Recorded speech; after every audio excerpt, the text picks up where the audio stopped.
All right, here we go. It is midweek, and it is Friday the 13th week, everybody.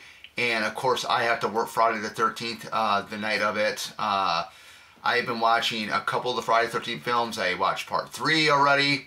I am in the process of watching part 4. I'm still planning on doing the Friday the 13th, 1980 live stream commentary this Saturday on the 14th at 7 p.m. I'm definitely hoping for that. I might have a bonus after that. I might do a live stream commentary of Friday the 13th part 2, roughly right after the live stream commentary of the first film. So maybe around like 10, 11 o'clock at night. I know a lot of people will probably be in bed at that time, but we're just going to have a blast and, you know, do these things. With further ado, what are my favorite Friday the 13th? Which ones do I watch the most? My favorite are the first 4. I love those. If you had to ask me which one, what other ones are my all-time favorites, I love part 8. That was the first one I saw in theater. I remember when my dad took me and my two older brothers to go see it at the local theater, one of the local theaters here in town back in 1989. It was an experience I'll never forget. I was around like 4 or 5 years old at the time. So yeah, real young, but I mean, it was my very first, you know, I remember seeing the other horror film. I remember seeing the other ones in the franchise because family would like videotape them when they were on TV or HBO or, you know, whatever it was.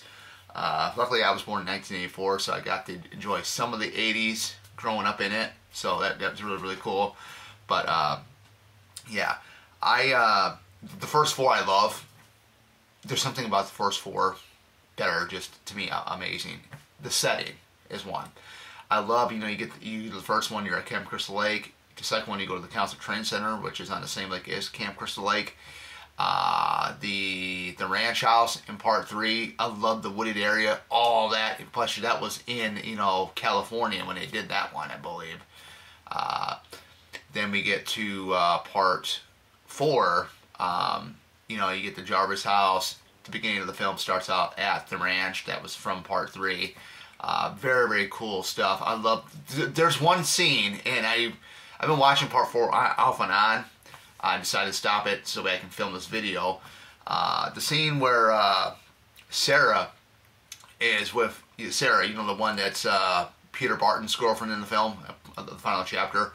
The scene that really is eerie, but really love it at the same time, is when her and her friends, they're all walking to, I think it's called Crystal Point, a lake, and she was going to go back and get the car, and the famous Harry Manfredini music pops in, along when you see the first person view of her looking into the woods, you know, just how dark and grainy it is. I mean, that was, you know, that's very scary, you know, but very nice at the same time, because I just love that stuff.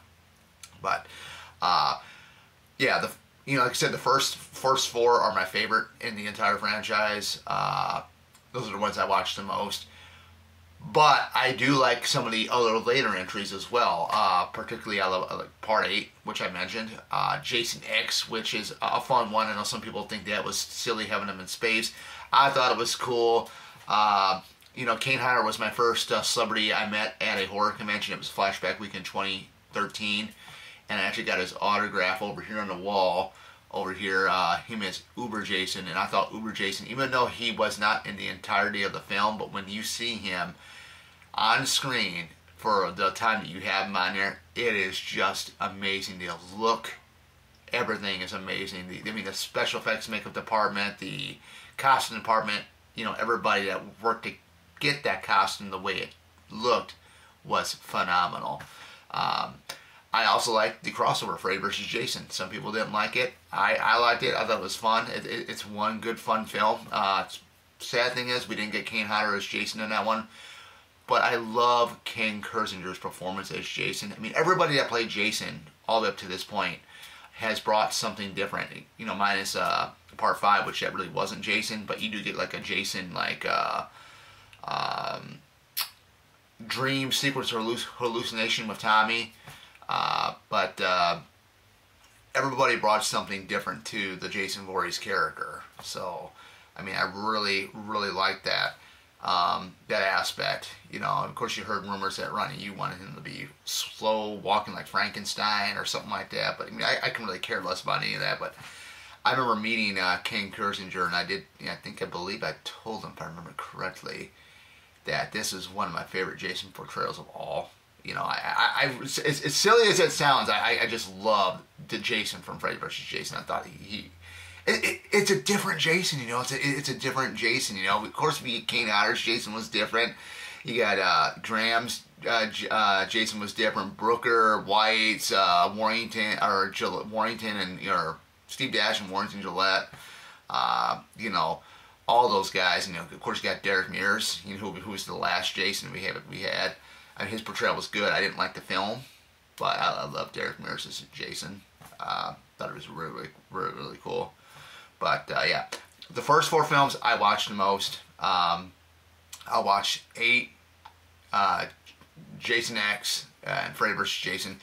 I don't really watch much like a part 6. Part 5 I like. That's another one. I mean, I should probably say the first 5 films, but the ones I mostly watch the most are the first 4. But I thought I'd come on here and talk to you guys about this stuff. It's, you know, fun. I love it. Yeah, it's, you know, hey, by the time this is uploaded, it'll be Friday the 13th when I upload this video here. So I'm filming it here on a Wednesday.